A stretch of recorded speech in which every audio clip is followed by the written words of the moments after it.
Tere, mina olen Ele, töötan Eesti ilmateenistuses juba mõnda aega, olen omandanud kogemusi ja saanud allkirja õiguse, et teha ja koostada ilmaprognoose. Kõige tähtsam muidugi koostada hoiatusi siis, kui neid vaja teha on või anda on.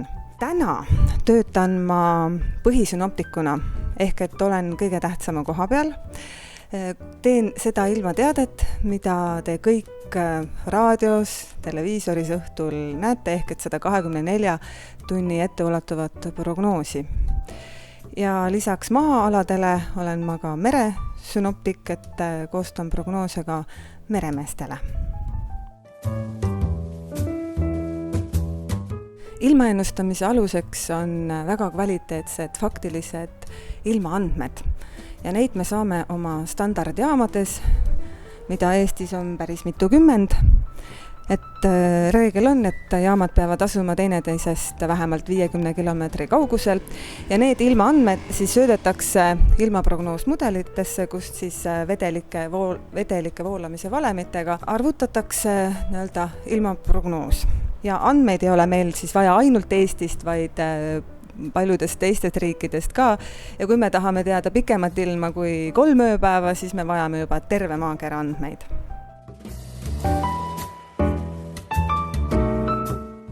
Kaasaeg on synoptikule ilma jälgimise juures väga palju vastu tulnud. Meil on ehitatud abivahendeid, nagu näiteks radari andmed iga 15 minuti tagant, saame uue pildi, saame jälgida, kus siis on reaalsed sajupilved, tavalisi pilvi tema ehk radar ei mõõda, vaid sajupilvi saab siis jälgida ilmateenistuse kodulehelt 2,5-tunnise tagasiulatuva sellise liikumisega. Ja samamoodi on meil kogu aeg jooksevad juurde satelliidiandmed. Satelliidiandmed, et siin on siis lisaks sajule, mille me kõrgemate valgete pilvede osas ära tunneme, on ka lihtsalt pilves taevas, et sellised rohelised alad, need märgivad ära siis selgema taevaga ala, et igapäevatöös on või sama päeva jälgimise juures on need mõõteriistad nagu kõige vajalikumad ja olulisemad.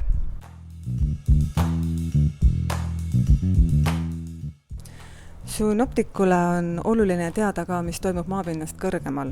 Õhku on ju üleval. Ja sellepärast temperatuurifooni me jälgimegi umbes 1,5 kilomeetri kõrgusel. Et see kaart näitab siis selle temperatuuri ära ja see kollane ala, see on nüüd see väga-väga palav ja soe ja kuum õhk, mis siis Püreneed ja Prantsusmaad juba täna on vaevamas, Itaaliat samamoodi ja trügib see siis edasi kaugemale põhjasuunas, haarates natuke Briti saari, Saksamaad, nädala teises pooles ka siis Skandinaaviat ja laupäevaks jõuab ka Eestisse.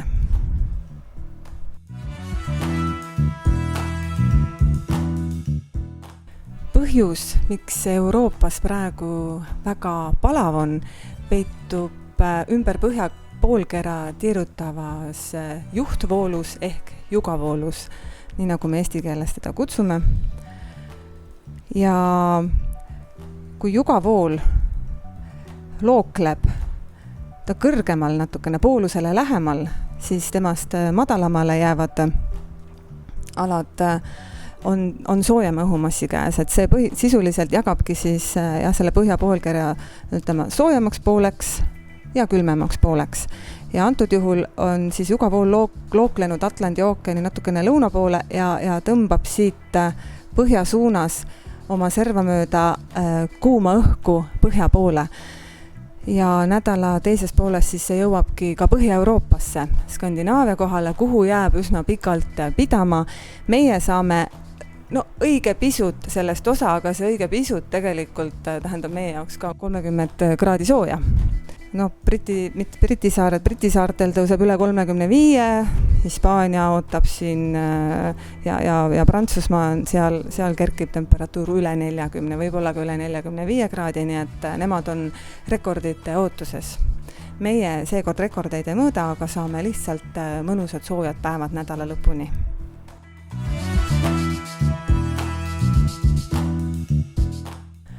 Eesti teadlased on välja töötanud ka Eesti oma ilmaprognoosmudeli, mis kannab nime HIRLAM, mida te kõik saate ilmateenistuse kodulehelt ka ise jälgida igapäevaselt, see uueneb iga 6 tunni tagant ja nii sadu, temperatuur ja siis õhurõhuväli, et kuidas see kõik muutumas on, et seda kõik on näha, et HIRLAM mudeli prognoos on etteulatuvalt pikk 54 tundi ja siis uuenebki iga 6 tunni tagant. Eesti ilmaprognoosmudel HIRLAM saab oma ääreväljad just meie emamudelilt ehk Euroopa Keskuse mudelilt, et tegelikult nad omavahel väga tihedalt seotud ja kõik teised Euroopa riigid siis kasutavad samamoodi Euroopa Keskust oma emamudelina ehk ääreväljadena. Et see tähendab sisuliselt seda, et me lõikame Euroopa Keskuse mudelist lihtsalt ühe tüki endale sobiva alaga välja ja ehitame sinna oma sellise toreda tehismaailma peale. Ja saame siis natukene võib-olla täpsemalt, paremat infot. Arvestame sellega, et meil on mõned künkad, mõned lahed ja nii edasi.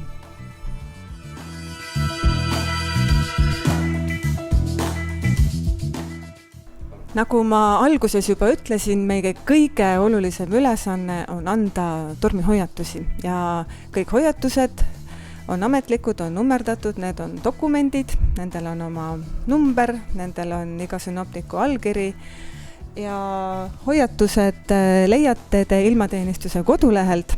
Täna hoiatusi ei ole, aga kui neid on, siis esimene tase on kollane, see on esimene hoiatus, kui asi läheb karmimaks, siis on oranž hoiatus ja kui asi läheb eluohtlikuks, mida juhtub Eestis äärmiselt harva, siis tuleb tõsta punast värvi hoiatus ja mida hoiatus tähendab, seda te leiate siis selle lehe kõige alumises osas, et milline hoiatus parasjagu on kehtiv või mille kohta, kas see on tuul, kas see on äike, kas see on tugev sadu, talvel siis tugev lumesadu, tuisk, jäide ja muud sellised asjad, et Eesti on seotud Euroopa sellise kodulehega nagu Meteoalarm, õigemini sellise organisatsiooniga nagu Meteoalarm ja sinna kuuluvad siis Euroopa riigid, kes siis panevad oma hoiatused, kehtivad hoiatused kõik üles, et kui vajadusel kohe uuendatakse seda hoiatust, aga me teeme neid 12-24 tunniks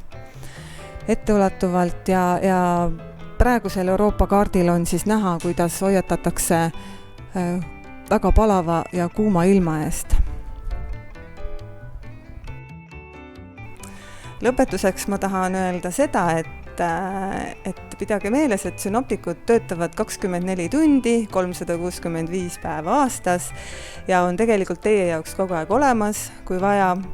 Et meil on olemas ka telefoninumber, kuhu te võite kogu aeg helistada ja oma mure või siis rõõmuga pöörduda infot küsida.